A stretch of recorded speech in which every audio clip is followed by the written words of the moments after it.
When I'm always asked what your favorite movie was, I said there's nothing like the first. Dazed is always the beginning, the diving board. You know, that experience, I think, spoiled us. That passion, you know, sort of, early on in one's career. It's the starting point. It's a total starting point. As you look back on your past, look back on something, you think about it, and it kind of becomes metaphorical. It means something else. If you're lucky, you get that shot in life. And I think Dazed, in a way, was my shot. It was his second movie. It was his first big movie. It was all these kids' first movie. I mean, there was a lot of hopes and aspirations riding on this. There were so many people in that movie who were not famous, who are famous now. See me in that movie, you don't think that guy, he's going far. Y'all ready to bust some ass? Dazed was this weird marriage of studio and independent.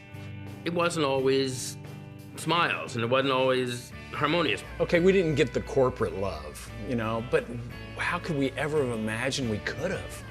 But what we did get was a film that we all put our hearts into, and that this was, what we did that summer.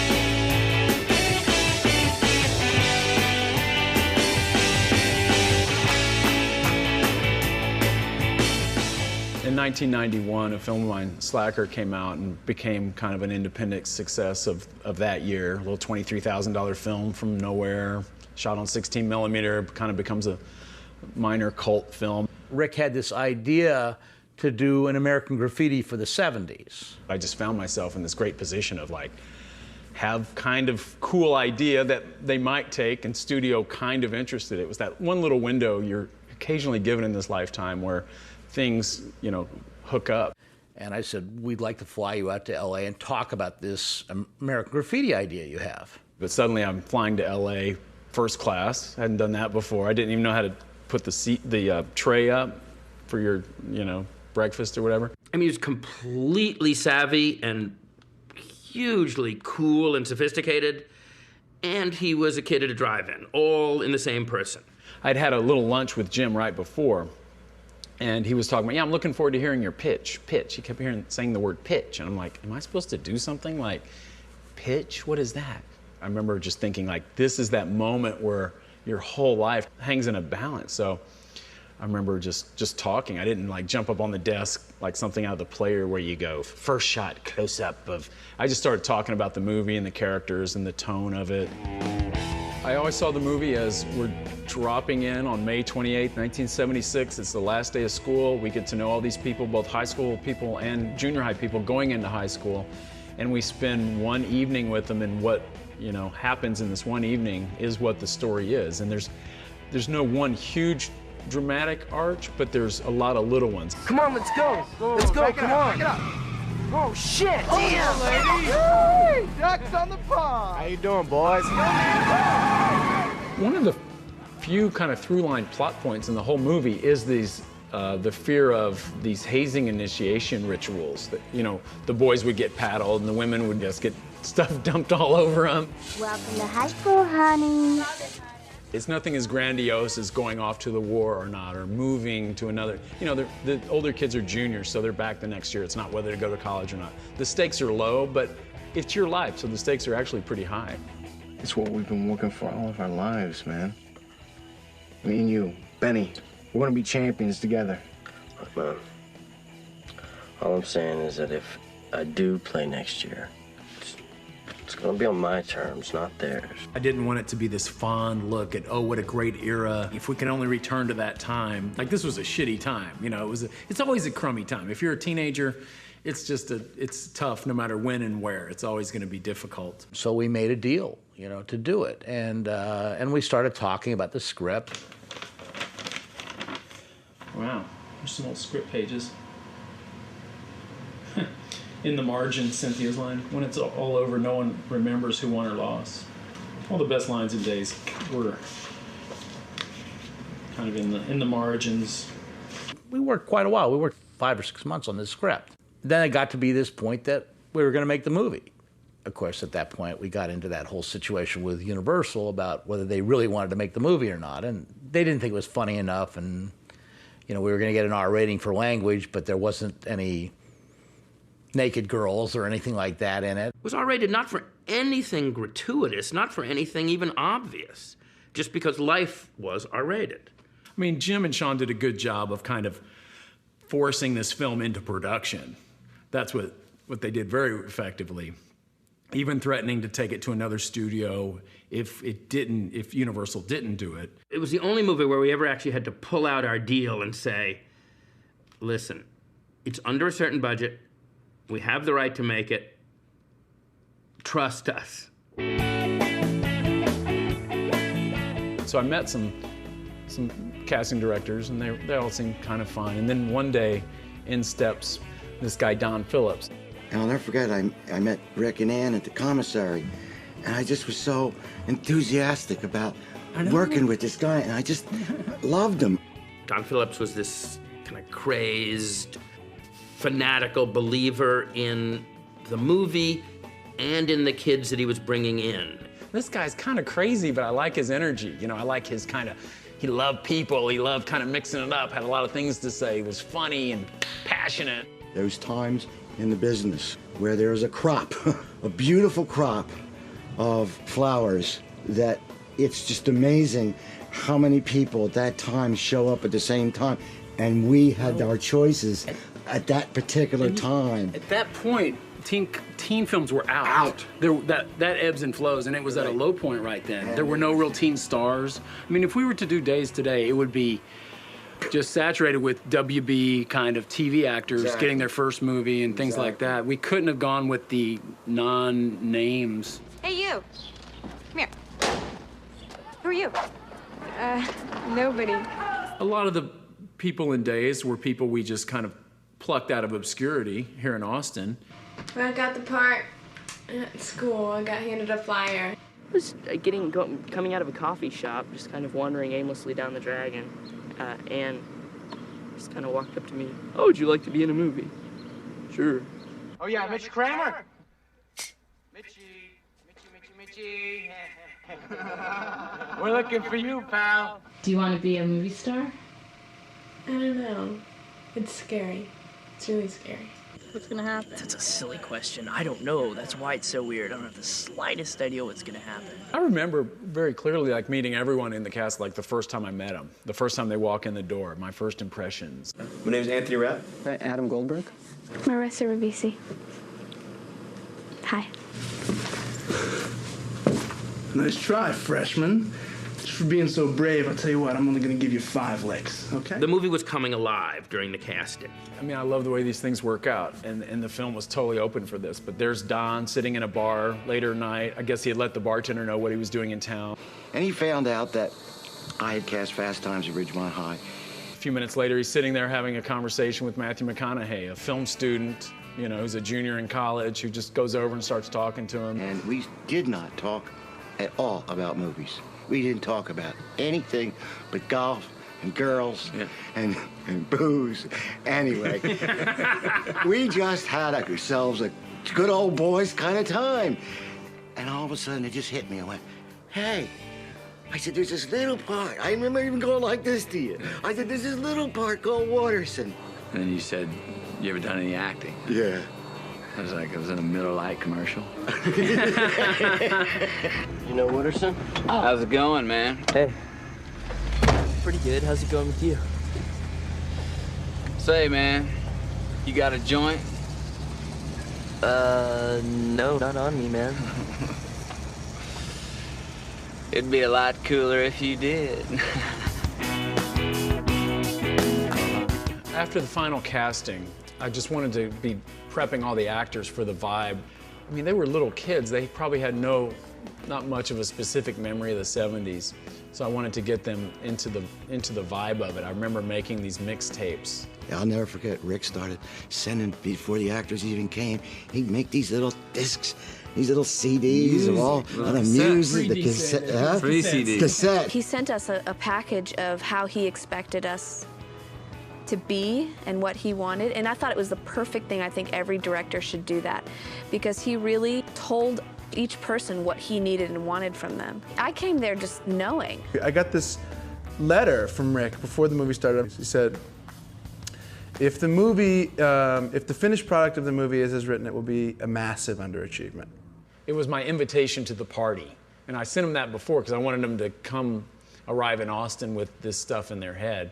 I see Pink growing up being somebody who probably doesn't make a lot of money. He probably fears his old man. What does Jody hate? Violence. He just thinks about smoking marijuana.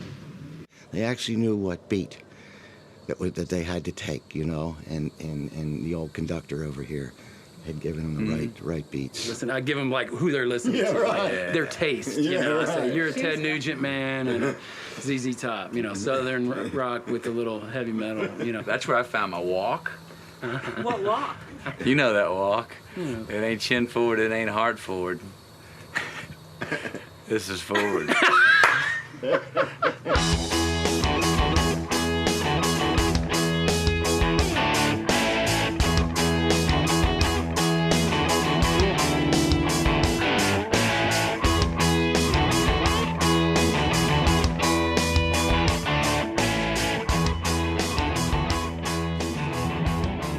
I mean, you have to empower the actors to be themselves, and I think that's what a director does. He sets up an atmosphere they can do their best work, and in this case, I just needed them to be themselves and bring their own kind of vibe to their character in the movie.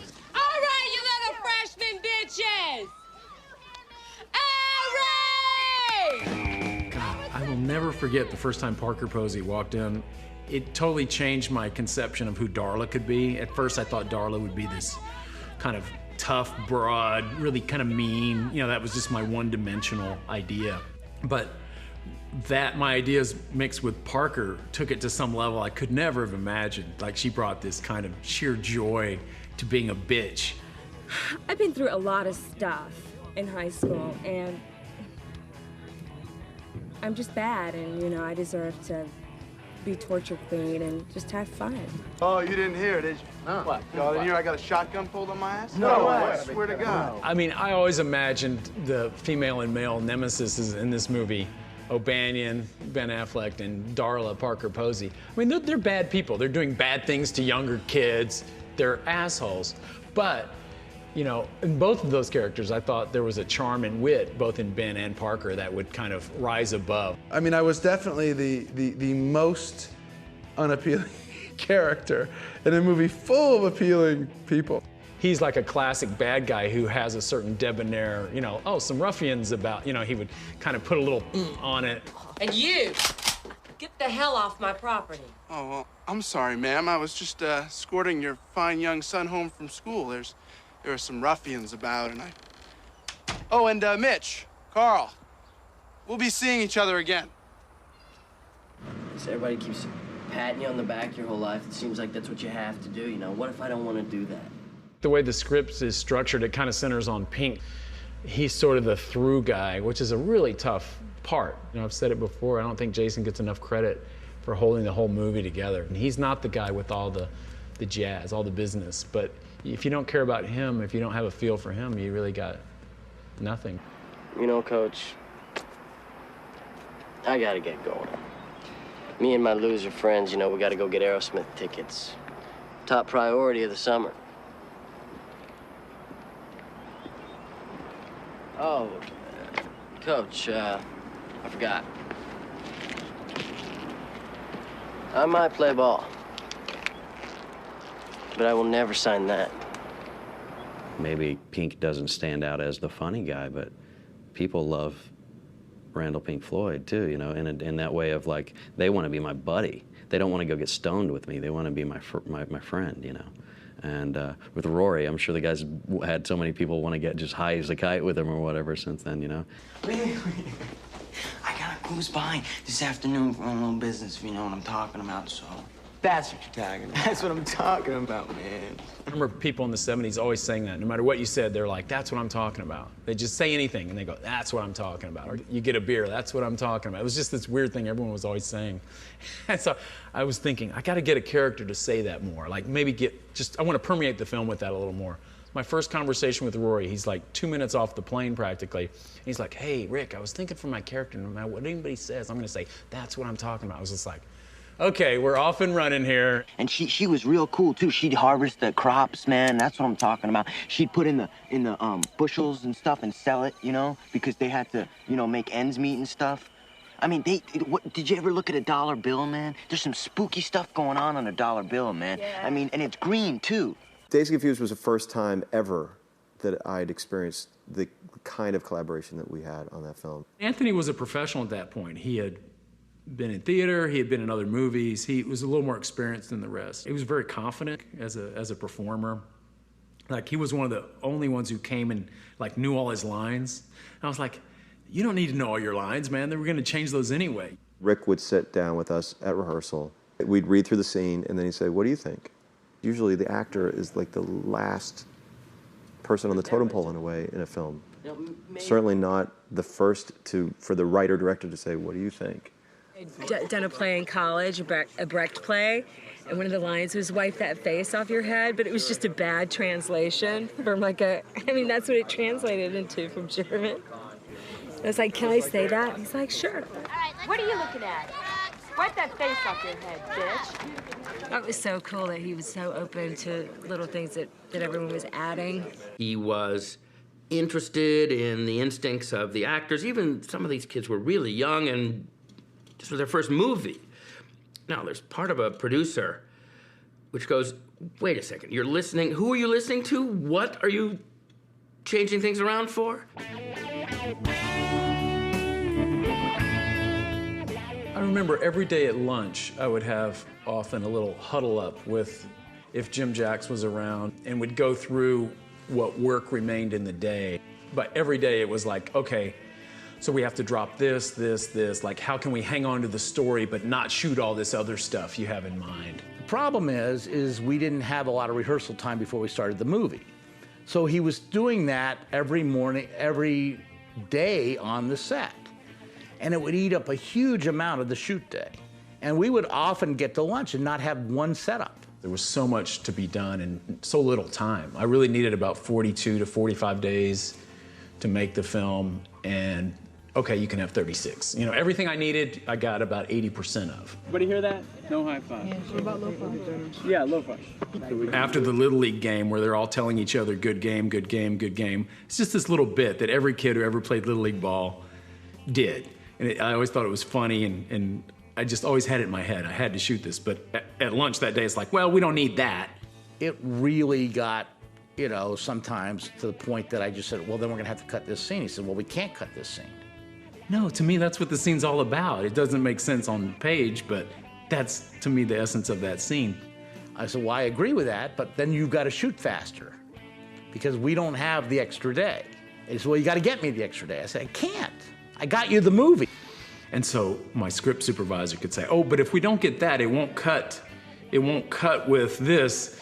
And so like, oh, okay, I guess we can film it. It wasn't enough for me to say, I want it, because it's my movie and that's how I see it. That wasn't to be trusted. If I worked and got as stressed out on every movie the way I did on Dazed and Confused, I would have had a heart attack years ago. I'd like to dedicate this first lick to Big. Okay. I would like to dedicate this first lick to your... I'm going up to Ben Affleck and saying, you know, what are we gonna call like Carl Burns' mom? I mean, it's like bitch, but is that enough? So we did a series of takes and let's do one. I was just starting to amp him up more. And it got to where he said, you know, this little cocksucker's mom. And it sounded good coming out of Ben's mouth. Y'all hear this little motherfucker's mom pulled a shotgun on me this afternoon? Fucking bitch. We went and saw Daly's, and it was the scene where they pour paint over Ben's head. Oh.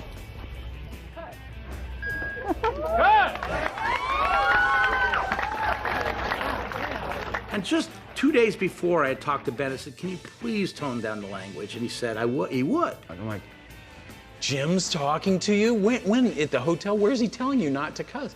You know, who is my co-director, my invisible co-director going behind my back telling the actors not to cuss? I go on the set. Now, Ben's a big guy. I grab Ben, I push him against a pole. I said, don't you fucking listen? And he was like, you can't say cocksucker. You can't say cocksucker.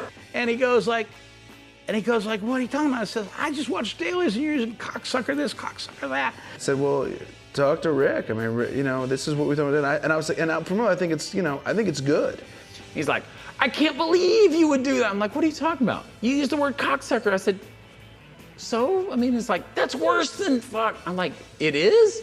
Fuck? I thought fuck was the worst word, not cocksucker. He said, no, cocksucker's much worse. You can't. You know, he's just, ah. I had the power on the set, not Rick. It was our movie.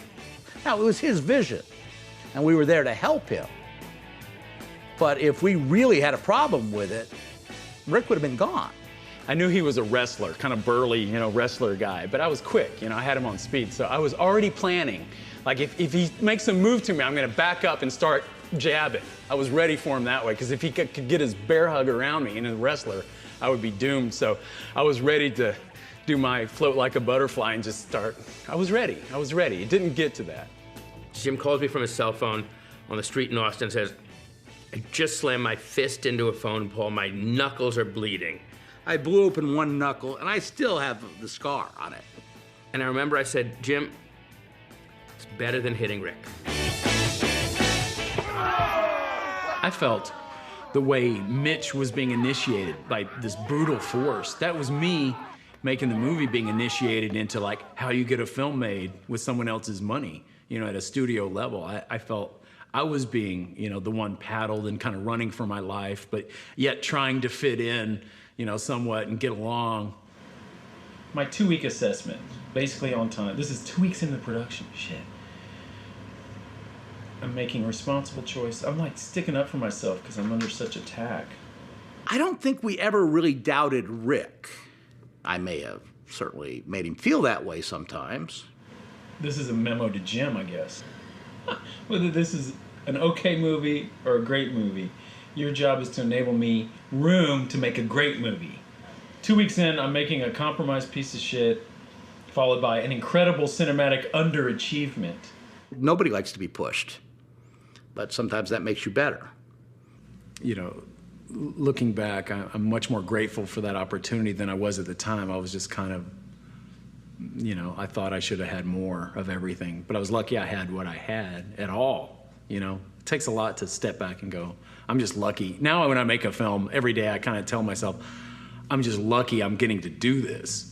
I was grounded at the Crest Hotel last night. I was sent to my room because we were riding the service elevator, and the security fascist comes up to me, and and he goes, "Okay, that's it. You're out of here. You're out of here. You're going to be evicted." I said, "You can't evict me. I was riding in the service elevator." He comes right up to my face and he says, he goes, "Don't you tell me what I can or cannot do. Do you understand me? I run this hotel. You're just a punk." We just went insane and just wrought havoc on that hotel.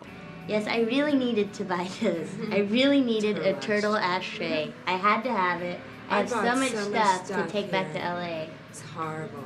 I bought this shirt for 75 cents. Did you? Get back. I bought these pants for $2.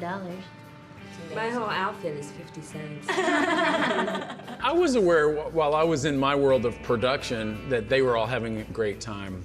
I think they had a fun summer camp, but I would hear stories like, oh, we floated down the river yesterday, or we did on their days off, and I could get a sense they were having a good time, which was great. I was glad someone was having a good time.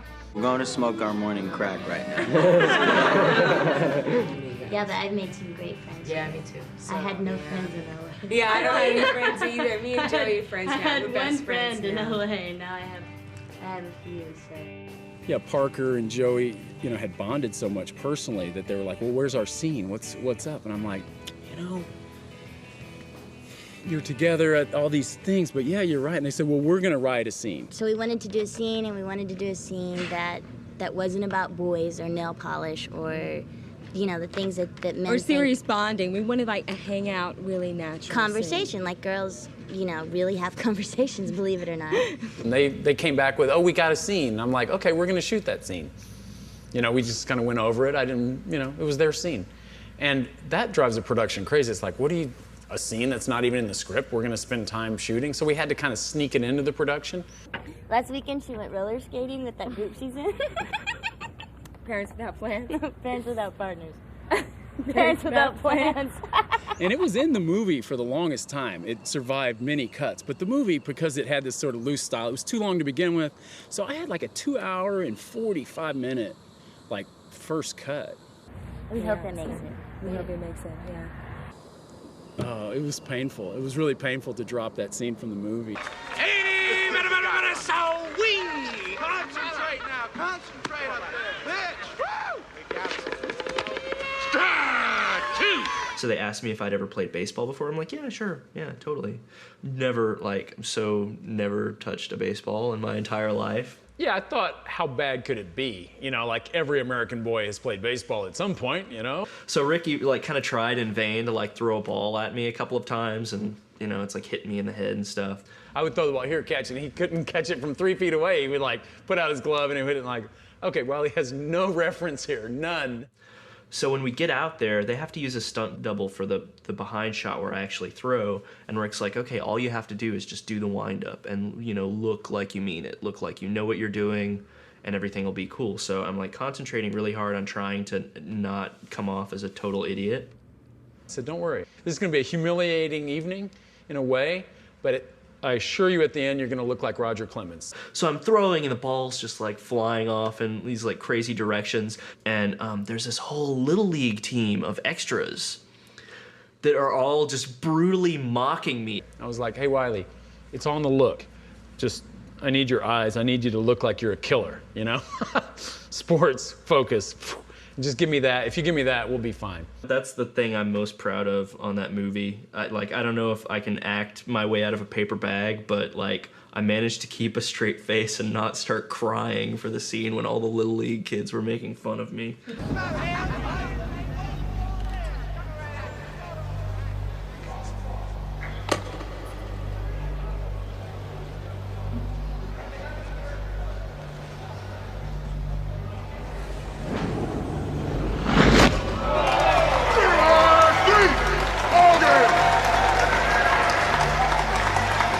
Well, I told Rick, and you know, if God had meant me to play baseball, he would have given me a glove. That's all I got to say. I sucked out there. So you're a freshman, right? Yeah. All right, so tell me, man, how's this year's crop of freshman chicks looking? What, you're gonna end up in jail sometime really soon. I know that for a fact. No, man. Yeah. No, man, I tell you. Yeah. That's what I love about these high school girls, man. I get older, they stay the same age. Yes, they do. Go. Yes, they do. I could tell the crew was like laughing and there were little looks, and you know, when Matthew showed up, something special was definitely going on. You know, Matthew as Witterson, it was the coolest. Witterson really only had a couple lines and a couple scenes. It really was a small part. I just think what he did with that part, people don't know. You know, on the paper, it wasn't much of anything. And things got rewritten, and things got staged around him. And it was the night where you drive to the Chevelle through the Top Notch, and things are starting to happen in town, you know? And you didn't really have any lines that night. We filmed you driving, and it was like, well, let's, you know, come up with some stuff here. All right, all right, all right. Oh, Christ. How you doing? Pretty good. Cool. And we did that all spontaneously that night. I remember I was like, it was like, we got to get some information delivered, because it's like, you know, as you have this big ensemble, you look at the script and it's like, oh, how did the nerds in the car, Tony, Mike, Cynthia, know about the beer bust at all? You heard about the party being busted, right? Oh, yeah. Not to worry. There's a new fiesta in the making as we speak. It's out at the Moon Tower. Full kegs. Everybody's gonna be there. You ought to go. Okay. Okay, we'll be there. Okay. So the only thing we have to do, you have to give them information, but while we're doing that, how and why and what can we do with that, yeah. you know? And Rick goes, okay, so Wooderson, you know, has been with the, you know, all the the girls in the high school that he wanted to be, and he's been with the good-looking brunette, the good-looking blonde, everything. He's after the redheaded intellectual. Yeah. When we did the scene, you see it in the scene. We're like locked eyes and like, we're right there and no one else knew what we talked about or what was going on. It was a really sort of special scene. Say you need a ride?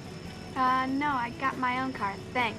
Yeah, well, listen, you ought to ditch the two geeks you're in the car with now and get in with us, but that's all right. We'll worry about that later. I will see you there, all right?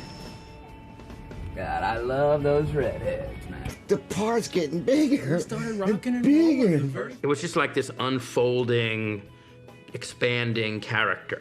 Matthew's father died in the middle of shooting, and he went back for the funeral, and I think it was your mom who said your dad would have liked you to come back and go back to work. So Rick said, I'll never forget as long as I live, Rick said, well, when he comes back, I got a few more things for him to do. and he came back, and it ended all the way to the very end. Well, one of them was the scene on the football field. I thought the movie was building as some kind of apex, but it wasn't in the script. Like, well, what happens on the football field? They talk shit, but that's not what the movie's really about. What's the core? What can you, like, tell Pink, or, you know, like, if it's his, kind of what's going on in his mind that night? Man, it's the same bullshit they tried to pull in my day. You know, if it ain't that piece of paper, some other choice they're gonna try and make for you. You gotta do what Randall Pink Floyd wants to do, man. And let me tell you this. The older you do get, the more rules are gonna try to get you to follow. You just gotta keep living, man. L-I-V-I-N. You know, I think that's just a great moment on the field when you sort of empower him, but, you know, you sort of... I didn't know this, but Matthew just said it about an hour ago. What inspired that line, Rick, was his father. Mm-hmm. You know, just keep on. He's up there, but he's just keeping on living. It's a verb. Yeah, right.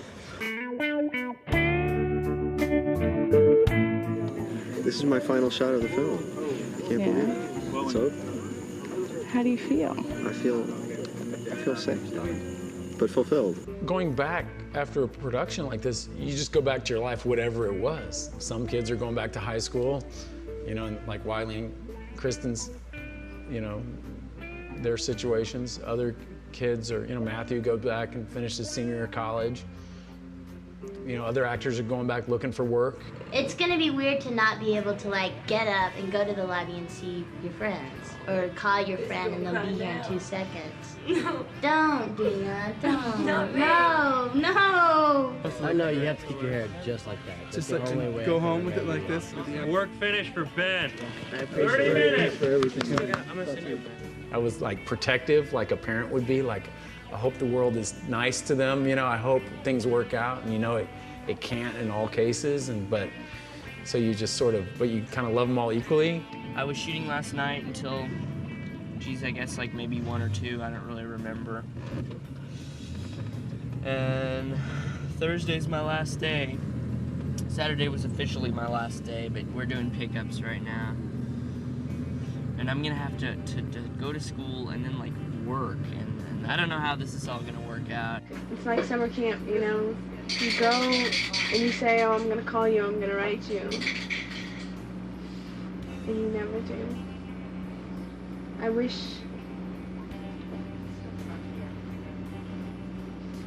I could, but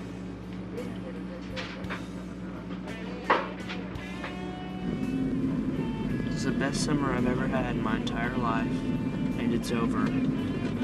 Say goodbye to Nick, he's leaving. No, are you done? I'm done. He and I were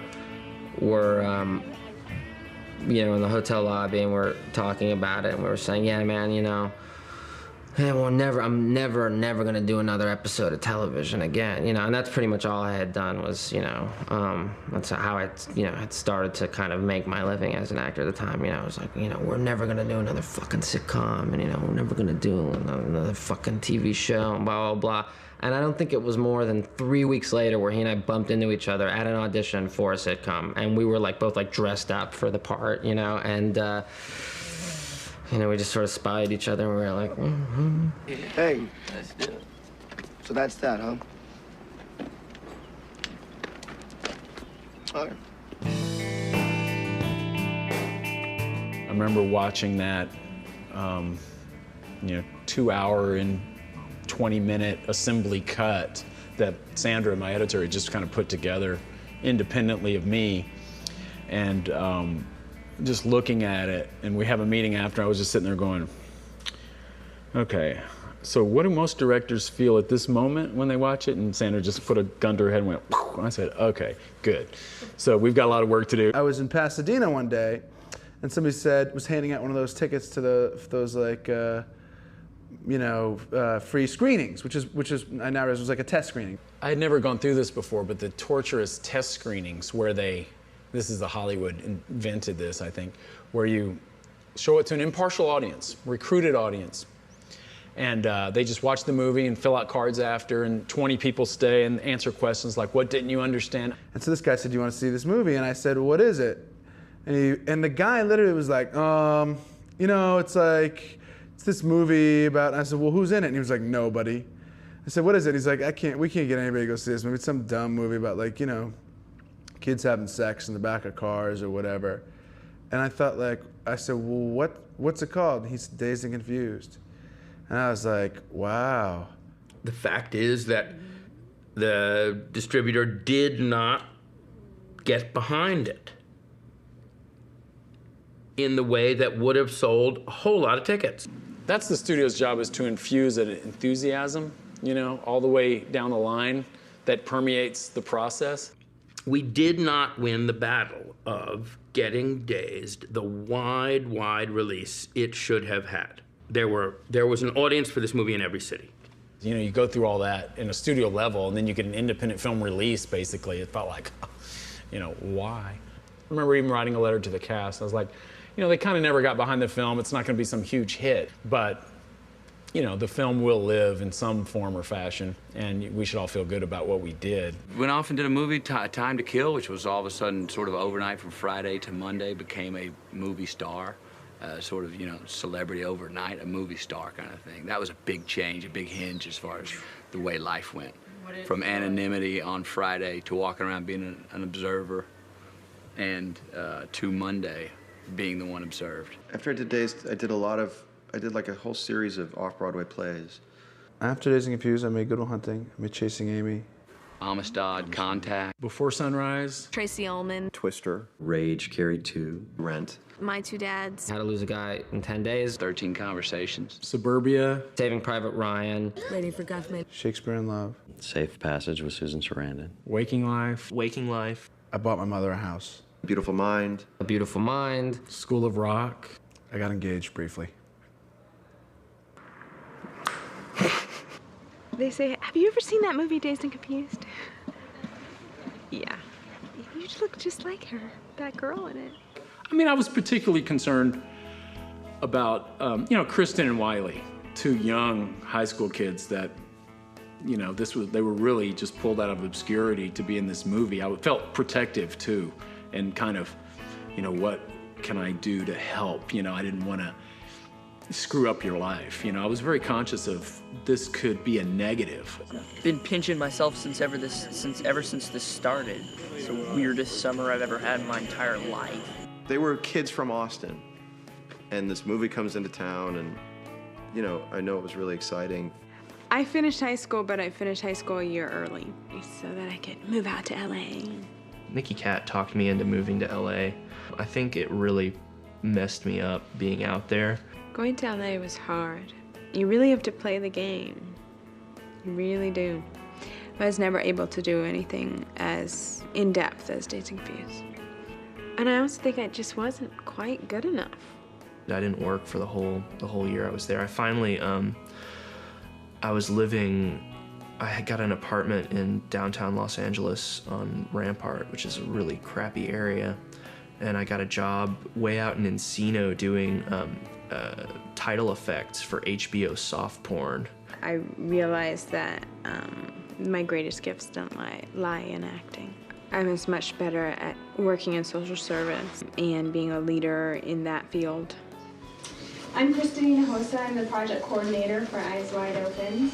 I believe that this is our world, and this is our people, and our country, and our government, and our war, My life is very different now from what it was when I was acting. I'm married and I've got a home, so I'm doing pretty good. The film came out in September, and then I was in New York. I saw Parker, and she said she was at a Halloween party, and someone was playing her. Darla was at people were dressed up as her. Like, it had already sort of grabbed certain people's, imagination. And I knew that would grow over time. Thank God for video and cable, because it became, a cultural icon, despite their, Universal's somewhat shaky attempts to market it. I started to hear things about midnight screenings, or it had been playing in some town for a year or two at midnight at weekends. Just it had built up this kind of audience. Rocks. Movie's a classic. I love it. Watch it once a month. The Alamo Drafthouse had this idea to do an outdoor screening, kind of like a drive-in movie, and that sort of appealed to me. Out at the Moon Tower, the original location, it sounded just weird enough that I was like, yeah, that could be cool. I mean, what the heck, Yeah. 10-year reunion. Does it feel like a high school reunion for you? It's Parker Posey, right? And Matthew McConaughey. I really didn't know what to expect from the event. It was really weird walking up and we're driving, and then these cars and these people walking with picnic baskets and bedrolls and, things like, God, what's going on out here? Where are these people going? And we finally realized, they're going to the Dazed event. Who are all these people? It looks like they're going to Woodstock or something. These people walking from far away, traffic everywhere. I'm like, is this really gonna be that big a deal? What's going on here? How you doing, Matthew? What's up, man? Yeah, what's happening? I mean, people had traveled far just to kind of watch this movie with a lot of the cast around. So it turned out to be much more special or unique than I would have thought. What was most cool about the reunion, it wasn't economically motivated. It wasn't for the release of a DVD or anything like that. It had nothing to do with anything other than, hey, let's have a party. Let's all hang out. So it's kind of the spirit of the movie. It was kind of like the same spirit that the kids on the last day of school would go, hey, let's kegger in the woods. Let's get something going here. It was that same spirit that kind of brought us all back together again. But do you remember there being water here when we shot? No. I don't either. There wasn't water here. No. Where's the water tower?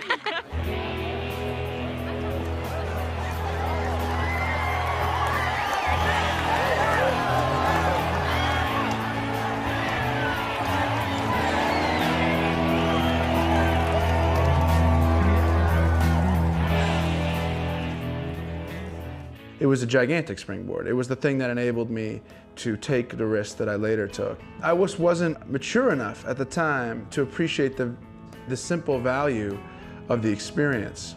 And now, in retrospect, it's like one of the most important experiences, certainly one of the most important experiences of my professional life, if not the most important in a lot of ways.